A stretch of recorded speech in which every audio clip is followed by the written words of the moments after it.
Welcome to Let Me Fix This. Enjoy the video. In this video, I will explain how to calculate simple interest.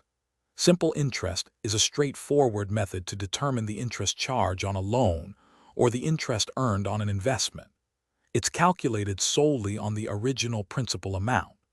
Understanding this concept is fundamental for managing personal finances and making informed decisions about savings and loans. We'll break down the formula and walk through an example together, making it easy to grasp. Let's dive into the simple interest formula. I equals P asterisk R asterisk T. Here, I stands for the total interest earned or paid. P represents the principal, which is the initial amount of money. R is the annual interest rate, always expressed as a decimal, so a 5% rate becomes 0.05.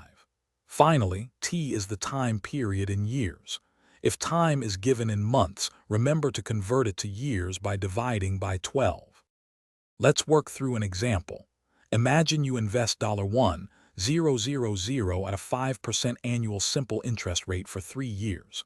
First, convert the 5% rate to a decimal, which is 0.05. Now apply the formula. Interest equals $1,000 multiplied by 0.05 multiplied by 3. This calculation gives you $50 for the first year, and since it's simple interest, it's the same for each year. So, the total simple interest earned over 3 years is $150. To summarize, calculating simple interest is a fundamental skill. Remember to always convert your annual interest rate into a decimal before multiplying.